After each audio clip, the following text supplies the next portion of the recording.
முருகா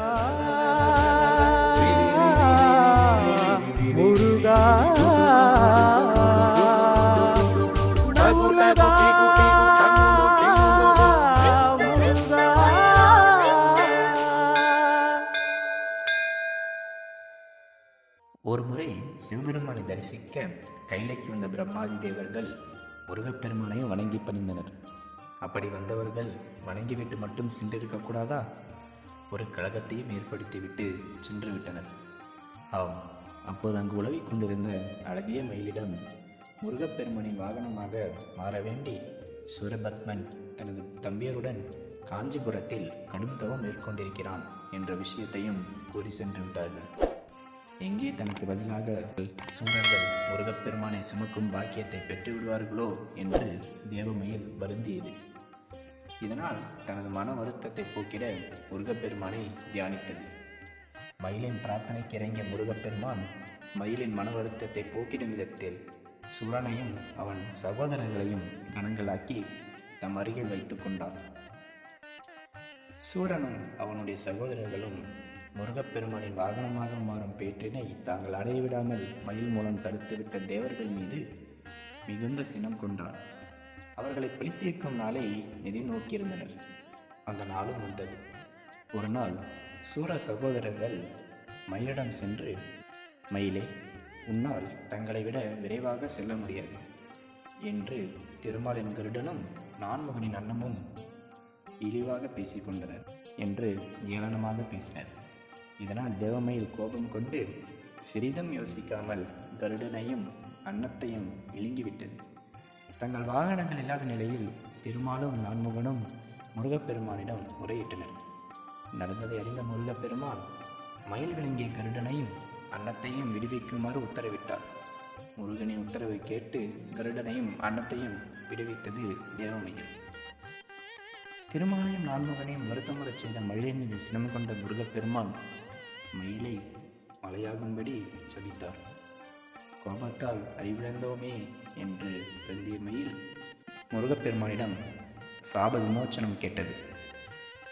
மெய்யாகவே தவறு உணர்ந்து வருந்திய மயிலிடம் பரிவு கொண்ட முருகப்பெருமான் தென்பகுதியில் பாண்டிய நாட்டில் திருப்பத்தூருக்கு கிழக்கே உள்ள அரசவனம் என்னும் குன்றக்குடி தலமடைந்து மலையாக இருப்பாயாக.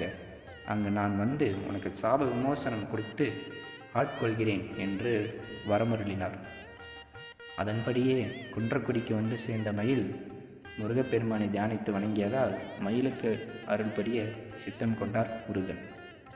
குன்றக்குடிக்கு எழுந்தருளி மலை வடிவில் இருந்த மயிலை இரு பகுதிகளாக மாற்றி ஒன்றுக்கு சாரோப்பிய பதவி அளித்தவர் மற்றொரு பாகத்தை தொடர்ந்து மலையாகவே இருக்குமாறு கூறினார்.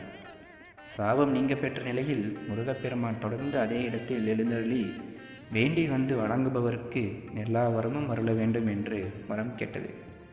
அதன்படி முருகப்பெருமான் வள்ளி தேவசேனா சமேதரராக குன்றக்குடி மலையின் மீது கோயில் கொண்டார் என்கிறது கோயில் வரலாறு. காரைக்குடி திருப்பத்தூர் சாலையில் காரைக்குடியிலிருந்து மேற்கே 8 கிலோமீட்டர் தொலைவில் இருக்கிறது குன்றக்குடி.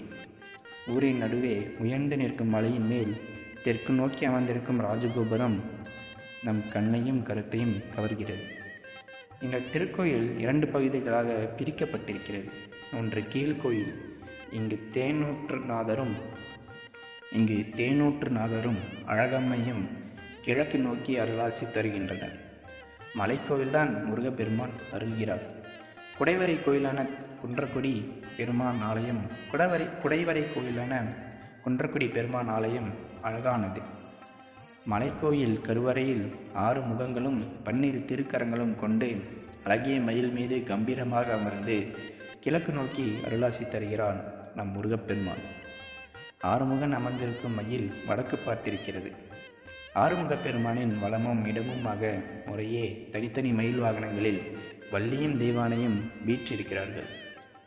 இது போன்ற 3 மயில் வாகன தரிசனம் காண்பதற்கு அரியது என்கிறார்கள் பக்தர்கள். முருகனின் மயில் வாகனமும் முருகப்பெருமானை சூழ்ந்திருக்கும் திருவாசியும் மூலமூர்த்தமும் ஒரே சிலையாக வடிக்கப்பட்டிருக்கிறது. அழகே வடிவான குன்றக்குடி முருகப்பெருமான் அருளாசி வழங்குவதிலும் தாராள சிந்தனை கொண்டவர். ராஜபிளவை நோய் ஏற்பட்டு கடுமையாக பாதித்த பெரிய மருது பாண்டியரை காத்து ரட்சித்தவர் நம் குன்றக்குடி முருகப்பெருமானே. சிதம்பரம் அருகேயுள்ள கீழ்ப்பரப்பு என்னும் ஊரை சேர்ந்த சுந்தரவேலு முதலியார் என்பவரின் மகன் செந்தில்வேலு என்பவருக்கு பேசும் சக்தி அளித்து அருள் செய்தவரும் நம் குன்றக்குடி முருகப்பெருமானே. இப்படி இன்னும் பல அற்புதங்களை செய்து தன்னை நம்பி வரும் பக்தர்களுக்கு எந்நாளும் காத்து வருகிறான் நம் அழகிய மயிலுடைய முருகப்பெருமான்.